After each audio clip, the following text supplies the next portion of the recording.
So good afternoon, everyone, and thank you for joining us for this week's Thursday 30, either live or on video. And today we're going to be looking at Genio Notes, which is a way to help our students to be taking better notes to help their learning. We've got Lee Chambers with us, who's going to show us how Genio Notes works and to show us how students can overcome information overload, enhance their learning, and boost their confidence. So we will take questions at the end. If anyone has any questions, if they'd like to type them into the chat, and Lee is happy to cover those at the end. So I'll pass over to you, Lee, and away you go. Fantastic, thank you very much. So, like you said, we're going to take the next 30 minutes to take you through Genio Notes. I am not going to show you every single feature in here, but enough where you will hopefully be able to understand how it works and how it can benefit. The bulk of this is going to be showing you it working live, but I do want to need to set the scene a little bit before we just jump into that. So we've got a couple of quick slides to run through first. So the first thing to mention is that Genio Notes is a note-taking tool. It's designed for anybody who needs to take notes. Primarily, it's used by students in a classroom-based environment, but can be used by anybody in any environment where you might need to take notes. And it is designed to be really simple, and it works in the following way. So first of all, when you are in an environment where you need to do some note-taking, it will allow you to capture all of the information. So if you're a student in a classroom, it means that you can record absolutely everything that's said. And if there are also presentation slides that are used in that, you can capture all of that as well. And then you can tag key moments in the live session that you might want to go back and review later on. It also allows you to organize all of your content, which is obviously a really important thing. So you can take all of the info you've recorded and transcribe it all. So you've got it in text format. And we have a tool in here that allows you to make sense of the transcript by generating and outline all of the different topics that were covered. It then allows you at your own pace and your own time to go back into that captured information and refine it. So you can navigate to the parts that are relevant to you, listen back at your own pace, and then just flesh your notes out, add some more details. And we have some extra functions in here where you can add definitions, tasks, scribbles, and various different images as well. And then last but not least, it allows you to apply that knowledge. And what I mean by this is there's various different ways you can use your notes. So we have a multiple choice quizzing tool, for example, in here, a reading view, and you can export these out into other platforms as well. And I think it's important to say that everything that we do within Genio Notes is built on the principles of how we learn, because it is not just a tool that's designed to give you a set of notes. That's not what we're aiming to achieve with it. It's there to help you learn. So, for example, it's built in a way that's really trying to reduce that cognitive load within a classroom. So the ability to record everything and have transcripts means that you don't have to worry and panic about capturing all the information yourself. And then you can focus more of your working memory on actually listening and trying to comprehend what's being said. So we try to really reduce that cognitive load. And we then try to focus a lot on helping you to really encode the information and understand it. So as you might suspect in this day and age, we have some AI-powered functionality in here. One of them we call outlines. But those functions in there are designed to help provide some structure, but not replace that manual synthesis that's really needed. So we talk a lot about the need for productive friction when it comes to learning. And that's why our functions in Genio Notes are not there to just do the note taking for you, but they're there to scaffold and help you through that process so that you actually learn the information. And that carries on with active recall as well, because this is a really good study strategy. We want people to be able to try and retrieve information from their memory. That's why we have this multiple choice quizzing tool in there, because going through that process forces your brain to retrieve that information, strengthens all of those neural pathways. So it's all built with a very much learning design in mind. And it does work. That's a good thing. We've got hundreds of thousands of people all over the world using this. If you're interested in having a look at the details, we create this report every year, which surveys many thousands of our students. But just a quick highlights from the one that was released last year. 85% of users are saying they're now more confident that they can study effectively using this tool. 78% said that they just find studying less stressful using Genio Notes, but probably the most important one, 84% people have said that they're actually getting better grades.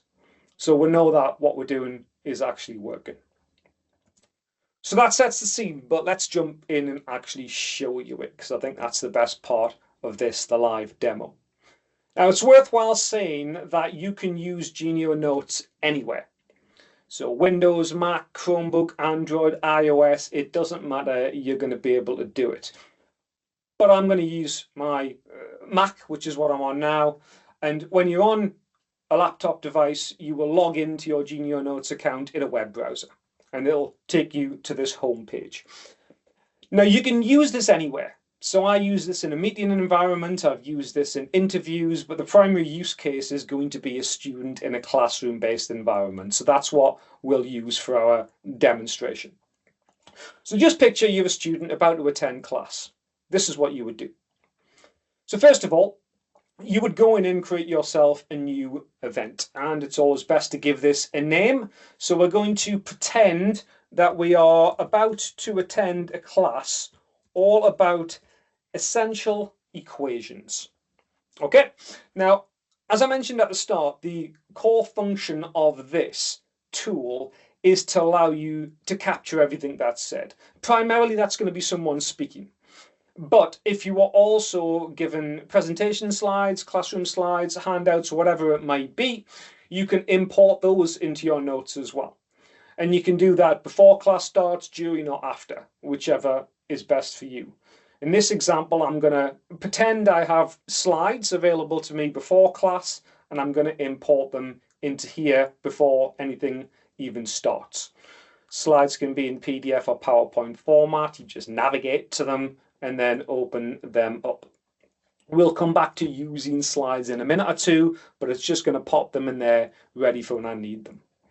The primary thing that you're going to be capturing is what somebody is saying. And the way you do that is by recording. So what you do is go up to this big red record button, and you just have a couple of options. If you are in the same room as the person who is speaking, you would record using your microphone. If you were on a Zoom call, a Teams call, or you were watching a video, studying online, something like that, you would use one of the screen audio options instead. In this environment, obviously, I'm in the same room as my computer, so I'm just going to go ahead and click the microphone option. As soon as you start recording, Genio Notes is now capturing absolutely everything that's said. So you can see on the right-hand side there, it is showing this audio as it's being captured. This is basically an audio visualization. Okay, now this recording is your safety net. It means that you don't have to worry about capturing everything yourself. You can focus a little bit more on listening. And if you were in this class all about essential equations, it means if I started telling you about Einstein's E equals mc squared, or Pythagoras' theorem, a squared plus b squared equals c squared, you're going to be able to capture all of that information in your audio file. We also have two versions of this software that it's worth mentioning. So the standard version is called Genio Notes, but we also have a version called Genio Notes Plus Captions. Now they're exactly the same, apart from that version has an additional function which allows you to have captions on screen whilst you're recording. It's generally provided for students who have hearing loss. Obviously, being able to see the text whilst you're listening would be beneficial. You know which version you have, because if you have the one with captions, you have this C button available. I'll show you what it looks like because it's worthwhile covering it in the demo. Live captions will give you real-time text on screen as you record. The default language is English, as you can see, but you can change this if the recording is in a different language. I don't speak any other languages, so I can't demonstrate that. We deliberately only show 3 lines of text at a time with this live captioning because we don't want people to be overwhelmed by too much text on screen. But if you do want to quickly scroll back and see what something was said a few minutes ago, you can do that. You can just hover over this, and all of this is fully scrollable. We'll turn that off there. I actually find live captioning to be a distraction, which is why I don't use them, but I'm sure you can see some people would find that really beneficial. Right, anyway, we'll continue with recording, and if you wanted to, you could do nothing. Just record and leave it running. It's not always the best strategy though, because if you were in a long class, an hour long, 2 hour long, whatever it might be, just sitting and recording and then passively listening, it can be hard to maintain your energy and attention for long periods of time if you're doing nothing. But also, just on a practical level, if you do that, you're just going to end up with one big long audio recording, which is going to be a bit more difficult to navigate afterwards. So what we have in here is a range of annotation tools that allow you to flag moments in time that you might want to then go back to and review later on. And there's lots of different ways you can do this. I'll show you a few of them. So the first, and I guess the most common way, would be to use text. So if you were listening and the teacher said something and you thought that sounds important, you might add a brief text note. So maybe you write key point and then press enter. You don't have to use text if you don't want, though. There's lots of other ways in which you can do this. These buttons here, we call these labels. You've got a heading label, an important label, and a review label. The heading one is used a lot, but the most frequently used one's important. The idea is that if you hear something and you think, that sounds important, you don't have to write anything down. You could just click on that label. Regardless of what you do, it adds this note into your notes feed. It timestamps it, and it links that note to the moment in time in the audio. So the idea is you're still trying to listen out for those points of interest that you may want to go and review later, but you're not having to worry about the detail and writing detailed notes live in the moment. You're bookmarking things, so you can get back to them easier later on. And they're the core functions, but there's a few more to talk about. The first one, slides. Because if you've brought slides into your recording, then you will probably want to add slides into your notes and make sure what's said and what's displayed are in sync. So the idea is that if you do have slides and the teacher moves to the next slide in the deck, you can go and click on post next slide. That will add that into your notes as a heading, and it will break it up as well, so you can see that it splits the audio at this point. And this just ensures that you know everything being said now is now linked to slide 2. So it's just helping you to organize that content you're capturing. We also have a few other tools that's worthwhile commenting on. If you prefer a more freehand way to take notes, this scribble button here is probably going to be best for you. So the scribble tool is a blank canvas. You have a pen, highlighter, shapes tool. You can change colors, line thicknesses, and it just allows you to draw. So we launched this with those students on more STEM type subjects in mind, because often it's easier to capture an equation by scribbling it down. But this could be used to capture absolutely anything you want. You can also scribble directly on slides as well, because often there's information on slides that you want to draw attention to and highlight. So this little toolbar here is your scribble functions for slides. The one that I tend to use more frequently is this one, because it's a text highlighting tool. So if there's text on the slide I want to highlight, I can just select that and then highlight the text just like I would do if it was in a Word document or something like that. You can also add your own text in here if you want, directly on here. Add more notes, etc. And then you can draw, and there's a range of other scribble tools you can use for slides as well. Last but not least, there's also a task function. I use the task function in meetings when someone gives me a task and says this needs to be done, because usually tasks have due dates. So the task function in here is good because when you go and add a task in here, not only can you add a little bit of details of the task, so maybe you've got an essay due, but you can also add the due date for that as well. And it just means that you can stay on top of your tasks that little bit better. So they have all of the annotation tools that you've got available. I've shown you pretty much all of them, by the way.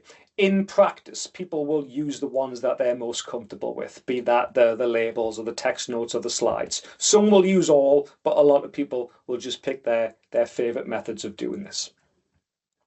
And we're just going to stop the recording there because that's everything you really need to know about using this live in the moment. The only other thing that is probably useful referencing is that I've been doing this on my laptop.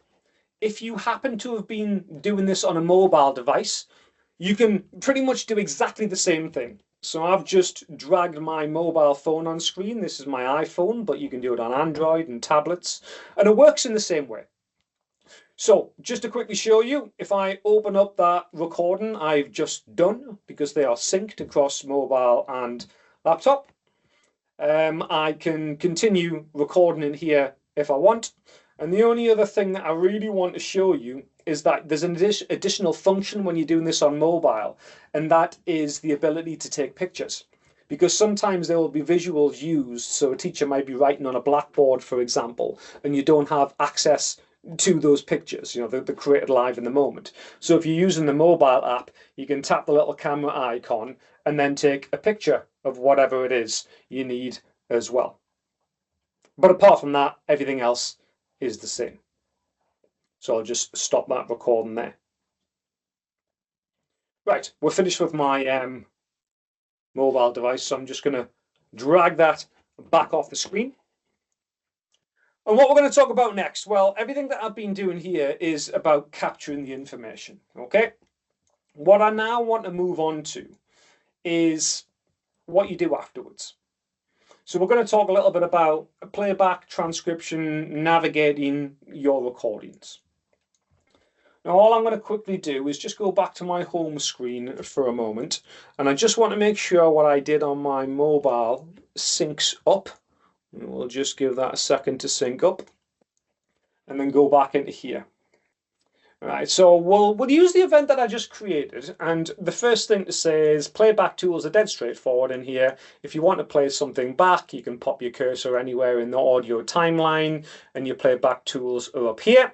I'll just click play and then you'll hear my voice again, but the recorded one from a few seconds ago. As soon as you start recording, Genio Notes is now capturing absolutely everything that's said. I think you can hear my dogs barking in the background as well there, which is quite funny. My son arrived home as I started this, and that's why the dogs were barking. But anyway, I shouldn't pick that up in the transcription, because that's what we're going to move on to next. Because although you've got the audio that you can play back, if you choose, you can also transcribe it. So you can go in here, click on transcribe audio, and then it would allow you to go and transcribe it in whatever language was spoken. But before I just do that, I also want to mention a new feature we've added in here. It's currently in our feature preview, but we've been working a lot on supporting anyone who is in a STEM type subject where equations and formulas might be spoken. So we've been working on better being able to identify them in transcripts. So I'm just going to toggle that feature on now, and what it should allow me to do when I transcribe this is get it to also detect any formulas. Now, this is going to be irrelevant if you're not recording anything that's got formulas and equations in, but as you'll see in a second or two, if you are recording and someone is, dictating a formula, previously it would just show it in plain text format, whereas now it will fully render it and show it in equation format, which is so much easier when you're going to review it. Okay, so what this is going to be doing now is going through and transcribing everything, and then it will go and have all of the equations to show you. That takes it a couple of minutes. So what I'm actually going to do is just jump into one of our demo files to continue this on. So this is just similar to what I've just done before, but it already has the transcript and everything generated. And when you're going through this now, that you've got the transcript, it just gives you a bit more flexibility when playing things back. And also, if you have any mathematical equations, they'll be fully rendered. So you can see there, it actually displays them as they're meant to be displayed. And when you play back in this mode, again, you can click to wherever you want and you hit play. You still hear it back, but it also follows along with the transcript as well and highlights the individual words as they're spoken. I'll show you that though. I'm just going to click play. This won't be my voice this time because this is the event that I've got already pre-done in here. But we'll hit play so you can see that back. The formula is the gravitational force, F, is equal to the gravitational constant, G, multiplied by the product of the two masses, m sub 1 and m sub 2, and then divided by the square of the distance between their centers. So you can see it highlights the sentence, highlights the individual word, and will also, as I say, render all of them equations and formulas correctly. So that's basic playback and transcription, but what I want to touch on is navigation. Because although you can, go to the start and listen to the whole thing or read through the whole thing, in reality, no one is going to do that because most people aren't going to have time to go and relive every single word of their recording. So when it comes to navigating, you've got a couple of different options available to you. The first is to utilize the annotations you made. Because if you remember, all of these, whether they're text or labels or slides, it's all linked to the audio and linked to the transcript. So if you come back in here and you think to yourself, right, well, I tagged something as important there, clearly you want to listen back to that, you don't have to go and find that info. You can actually hover over that note, click play from here, and it will jump straight to that moment in time in your audio file. So if I just click play here, it should jump straight to that point. We start with Sir Isaac Newton. His laws defined our everyday experience. So that's one of the ways of navigating, using your own notes that you created live in the moment. There are other ways though. One of the big benefits of transcribing, apart from the fact that some people will just find it easier to follow along with the text and the audio, is that having a transcript instantly makes all of your content searchable. Because if you are in an audio view, there is no way for me to search through these blocks. But when I'm in the transcript view, I can just do a simple page search for anything that I want. So if I know that the teacher was talking about quantum mechanics in here, but I didn't make a note about it, I could press Command and F, which brings up your page search, and then I could hunt for it. So I'd say, right, quantum mechanics. Obviously, the more info you put in, the more it's going to narrow it down. It would help if I spelt it correctly. And as you can see, we'll then look through your transcript for any reference to that and highlight exactly where it is. So if I now wanted to listen back to the bit about quantum mechanics, I could pop my cursor there, hit play, and play back from that moment. I use that function all of the time when I'm using this in a meeting environment to find things that I know were discussed, but that I'm not sure where they exist. And the third method is by utilizing the outline. Now, the outline is one of our AI-powered functions in here. And if I toggle over, you'll see exactly what it is. And basically, the outline feature is going to analyze your transcript, try to identify topics, and then break the content into chapters. Now, what it's not trying to do is just do the note-taking for you. This is not a set of notes. But what it does allow you to do is to quickly have an overview of the topics that were discussed in something and then navigate to them. And this is particularly useful if you've made a recording, you've been in class, and then you maybe haven't reviewed it straight away. And by the time you go back into reviewing it, you've maybe forgot about a lot of it. This will quickly jog your memory as to what was discussed. And if any of these chapters seem like they're of relevance, you can click on it and it will take you to that content. It's just like how a contents page works in a book. You get a book, you find the chapter you care about, you go to that page. This is doing exactly the same thing, but with the audio. So if I clicked on this Einstein field equations, it would then jump me to the part in the transcript and the audio file where it's talking about Einstein's field equations. So that's one of the ways in which we're trying to leverage all of this new technology in the world of AI to help, but not just do the work for you. And I think that outline tool is really, really useful. The other things to mention, because I'm slightly conscious of time, is everything that we did live in the moment, you can do afterwards. And of course, when you're going through this review process, the idea is to flesh your notes out. Now, this is all very straightforward. You can click into any existing notes and then you can add as much as you need. Yeah, there's text formatting tools in here, so you can bold and highlight and underline and do whatever you want with stuff in there. And you can also, if you want, grab snippets out of the transcript. So if someone has said something and you just want to grab what they've said and put that into your notes, you can highlight sections of the transcript, post it across. But you're doing all of this. And again, that's the key part, is that we want the person to be doing the work here, the heavy lifting, because that's where a lot of the learning actually happens. Just before we finish and see if there's any questions, though, I do want to comment on a couple of things that may be of use. Maybe once you've finished the process of creating your notes. For this, I'm just going to jump into what a complete set of notes might look like. So this one here. So let's just pretend you've been through this process. You've now written all of your notes up. Well, first of all, there is a reading view in here you can use if you just want to read through your notes, which, you know, is useful sometimes, but is a bit of a passive thing for you to do. But what I really want to show you is the quizzing tool, because the quizzing tool is great for helping you to test your recall and try to identify gaps in your knowledge. And it's just this little button here.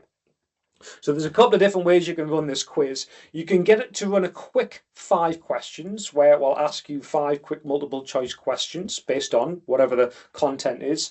Or you can go in here and customize it.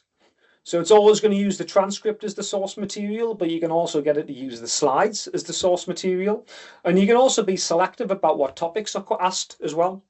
So by default, it's just going to ask you questions about everything. But if you just want to ask about specific things, you can get it to look at the topics that were included and then just generate questions on specific ones.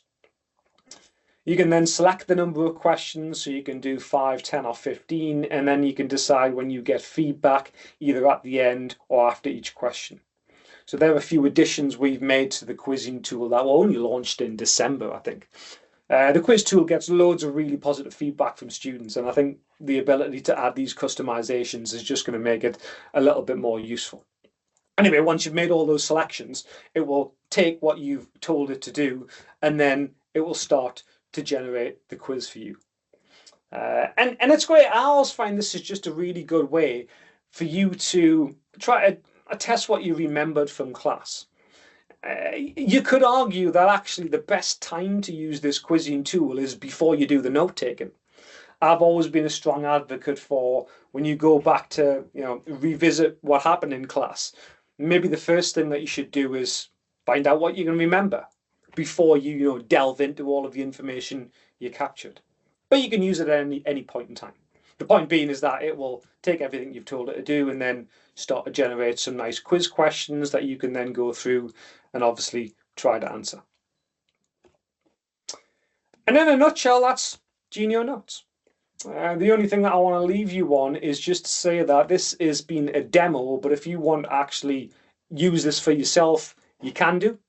I will pop a note. I thought I had it on here. I'll put it in the chat pane. But anyone who wants to access a demo license, they can. And it just allows you to have a little play with it and see what it's like. And yeah, I think everyone probably is in an environment where they maybe need to do some note taking, so can put it through its paces. And that's Genio Notes. Thank you very much. Just check in the chat. A question I've got, I love it, by the way. I think it's a really, really useful tool. I can see loads of use for it. Because we work with lots of different students in lots of different types of environment, so we'd be giving individual setups for each student. Could you give us just a rough idea of pricing, how that would work? Yeah, probably easiest, to be honest, just to go straight to the pricing page on here, because I never know what they are off the top of my head. So for individuals, there's 2 options really. Like with a lot of things, you can sign up to a monthly subscription. Most people don't use that route because it's one where you've got to sign up with your credit card and it bills you every month. What most people will do is get a set license length, so you can get them anywhere from 1 to 4 years. The 1 year one is 144, as you can see there, and you can go on and you can check the 2, 3, 4 year prices, etc. You can buy directly from the website, but that tends to be end users who are purchasing. If it's a school, a college, somebody else who's buying, they tend to send us purchase orders so that they can give us even invoice. Or they'll use one of our supply chain. We've got lots of partners that we'll work with who sell these things. The pricing will be the same regardless, though. And yeah. is this eligible for DSA? Yeah, our biggest users are DSA students. If you go and get a DSA needs assessment and you have challenges with note taking, this is usually what's recommended. Brilliant. Okay. There's lots of requests for demo licenses in the chat. I don't know whether you can see that, but I can send you those names and Well, what I'll do, if it's all right with you, right, is I have a dedicated page set up, and can I put this in the chat window? Perfect. So for anyone who needs to demonstrate this tool to other people or use it themselves to support existing users, I've got this page set up where it's got everything you need. The specific thing is if you want to request a free demo account, click on this button and there's just a simple form you can fill in. But I'll give you this link to the main page because this is where it's got videos and you can book training sessions and all of the various resources we've got to help. So if I put that into the Teams chat window, if I can find it, Perfect. I've lost Teams all of a sudden. Oh, there it is. And while you've got that, Bear's got his hand up. Did you have a question, Bear? Yeah, can you hear me? Yeah. Okay, cool. It was just like when we talked about pricing and everything, at some point you said the live caption is an option. So is it a different price? Why is this? Because you just had to toggle it on and off. So why is that not? Just explain us. Like, is it more expensive if you get the live caption? Because the simple answer is that to deliver live captioning costs us considerably more money, so we have to charge considerably more money for that version. Is the blunt and honest answer to that right, question. yeah, that's what I was assuming. Because we obviously as students was also. I mean, it's brilliant. What about my question is experience in secondary schools? Can you give us a bit of a? Because I can see totally it's used in uni and with adults a bit more mature, but then in a secondary setting with sometimes disruptive behavior around, and how does it work with safeguarding as well? Yeah, so you're correct in your assumption there. The tool was initially built for university students. It, I would say, is going to be useful for anyone. Primarily post-secondary is probably who we aim this at mainly. On a technical perspective, it can be used by anyone. It's a fairly simple tool to use, but it's the younger the student is, I would say, probably the less suitable this is going to be for the environment they're learning in. That's not to say we don't have people in schools using this, of course, but it does tend to be. I can imagine, but I can imagine also how when you're less mature, a tool like that could be a distraction too. Okay, thanks a lot. No problem. Brilliant. Okay, so other than lots of requests for demos, that's it for the chat, unless anyone's got anything else. I think we're just slightly over. Brilliant. So thank you so much, Lee. I really thought that was absolutely outstanding, and I can already see a lot of my students that I'm going to be offering that for. So thank you very much, and thank you for the links. They're all in the chat, and hope to hear from you soon. But other than that, thank you very much, everybody, and goodbye. Bye. Bye-bye.